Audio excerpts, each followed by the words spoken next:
తిరుమల లడ్డు ప్రసాదం మీద ఆ పవిత్ర మీద తప్పుడు ప్రచారం చేశారని చంద్రబాబు నాయుడుకి బుద్ధి రావాలంటూ ఈరోజు రాష్ట్ర వ్యాప్తంగా వైసీపీ ఆధ్వర్యంలో వెంకటేశ్వర స్వామి దేవాలయంలో ప్రత్యేక పూజలు చేశారు. మనతో మాట్లాడడానికి మాజీ ఎమ్మెల్యే టీటీడీ మాజీ బోర్డు మెంబరు కాటసాని రాంభూపాల్ ఉన్నారు. సార్ చెప్పండి, ఈరోజు ఈ కార్యక్రమం చెప్పడానికి ఉద్దేశం ఏంటి?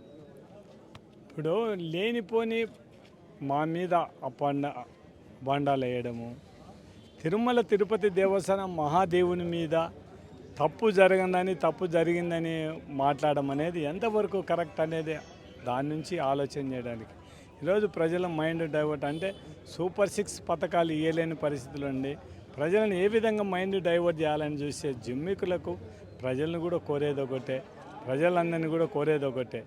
జూన్ 12వ తేదీన ఆర్డర్ ఇచ్చేసి మొత్తం 12వ తేదీ నుంచి ట్యాంకర్లతో ఆవు నెయ్యి తీసుకుంటే 14 జూలై వరకు తీసుకొని అంతవరకు ఏం లేదు. మళ్ళీ వచ్చిన 6 ట్యాంకుల నెయ్యి బాగానే ఉందని చెప్పి వాడినామని చెప్పినారు.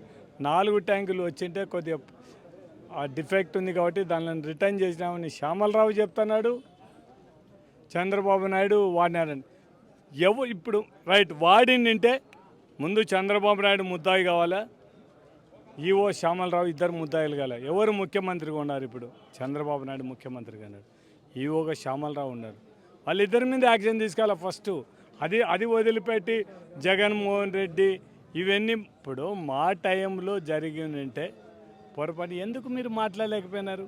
మీకు ఒకటి చెప్తానండి, ఎంత నీచుడైనా వెంకటేశ్వర స్వామి ప్రసాదాలలో ఇంకొకటి కల్తీ కలపాడనే ఆలోచన ఎవరికి కూడా రాదు.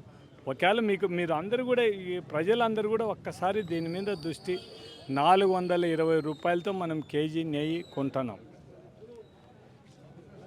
హెరిటేజ్ వాళ్ళు ఎంత బయట 520కి అమ్ముతున్నారు.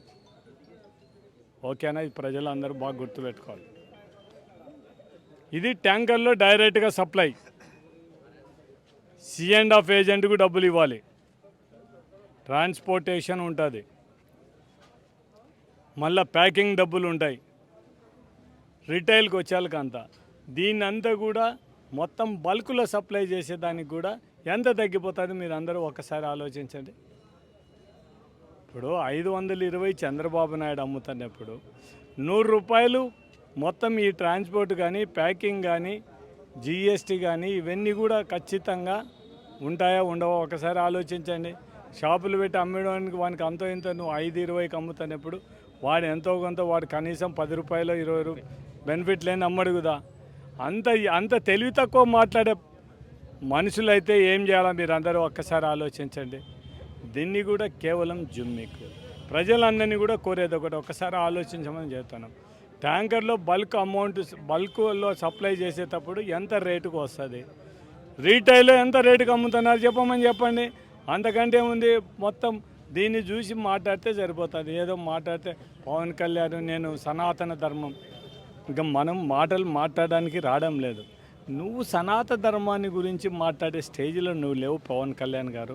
నీకు అదృష్టం అని రాష్ట్ర ప్రజలు నీకేదో ఉప ముఖ్యమంత్రి కావడానికి నీకు అవకాశం ఇచ్చినారు. అది కూడా ఆ నరేంద్ర మోడీ పుణ్యమో లేకుంటే ఈవీఎంల పుణ్యమో చెప్పలేము మనము.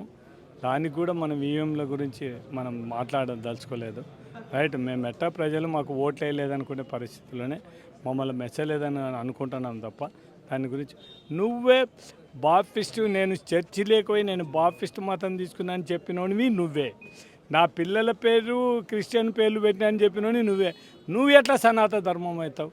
ఇప్పుడు ఎవడన్నా తప్పు చేసినోడు ప్రాయశ్చిత్తం చేసుకోవాల్సిందే తప్ప నువ్వు ఎందుకు నేను పొరపాటు మాట్లాడిన దేవుడని నన్ను క్షమించమని నువ్వే ప్రాయశ్చిత్తం చేసుకుంటున్నావు తప్ప నీకు తిరుమల తిరుపతి దేవస్థానం లడ్డు మీద నీకు పూర్తి నమ్మకం ఉంది.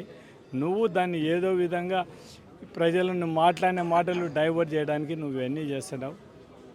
దేవుడు అనేవాడు ఎప్పుడు కూడా క్షమించడు. మన కాలం జరుగుతున్న నాళ్ళు జరుపుతాడు. అంటే జగన్ అన్నమతస్తుడు కాబట్టి మత విద్వేషాలు రెచ్చగొట్టేందుకు నిన్న తిరుపతి ప్రోగ్రాం పెట్టారు. డిక్లరేషన్ ఇవ్వడానికి ఎందుకు ఇబ్బంది పడుతుంది? మీరు అందరు కూడా ఒక్కటే మాట్లాడతాను, ప్రజలందరినీ కూడా మీ మీడియా మిత్రులను కూడా అడుగుతాను, కనీసం మీరే దీన్ని ఎంత రాజ్యాంతం చేస్తుంది. మీరు మీడియా మిత్రులు ఒకసారి జగన్మోహన్ రెడ్డి 2019లో పాదయాత్ర పోయినాడు, ఎందుకు ఆ రోజు డిక్లరేషన్ అడగలేదు చెప్పండి? ఒక్కసారి చెప్పండి. ముఖ్యమంత్రిగా అన్నిసార్లు వచ్చినాడు, అన్నిసార్లు ఫస్ట్ వస్త్రాలు ఇచ్చినప్పుడు డిక్లరేషన్ లేనిది ఒక్కసారి గుళ్ళేకి ఎంటర్ అయిన తర్వాత ఇంకా ఎన్నిసార్లు పోవడానికి అధికారం ఉంటుందా ఉండదా మీరు ఒక్కసారి చెప్పండి. అంతకుముందు పోయినాడు, వాళ్ళ నాయన ముఖ్యమంత్రిగా ఉన్నప్పుడు తిరుమల తిరుపతి దేవస్థానానికి ఇచ్చినాడు. అప్పుడు లేని అన్య మతస్థులు అనేది ఇప్పుడు వస్తుందా? జగన్మోహన్ రెడ్డి డైరెక్ట్గా చెప్పినాడు, నీకు అంత మీకు ఎవరికి అంత ధైర్యం కూడా లేదు. జగన్మోహన్ రెడ్డికి ధైర్యం ఉంది. నేను నా ఇంట్లో బైబిల్ చదువుకుంటాను, నా ఇంటి వరకు నేను బయటికి వస్తే ఏ మతం ఉంటే ఆ మతాన్ని గౌరవించడం నా ఉద్దేశం. నేను హిందూ దేవాలయం పోతే హిందూ సాంప్రదాయం ప్రకారం నేను నడుచుకుంటాను, ముస్లిం మసీదులో పోతే ముస్లిం సాంప్రదాయ ప్రకారం నడుచుకుంటాను. నాకు ఈడ మతాలను గురించి నాకు అవసరం లేదు. మానవ మతమే నాది, నా మతము.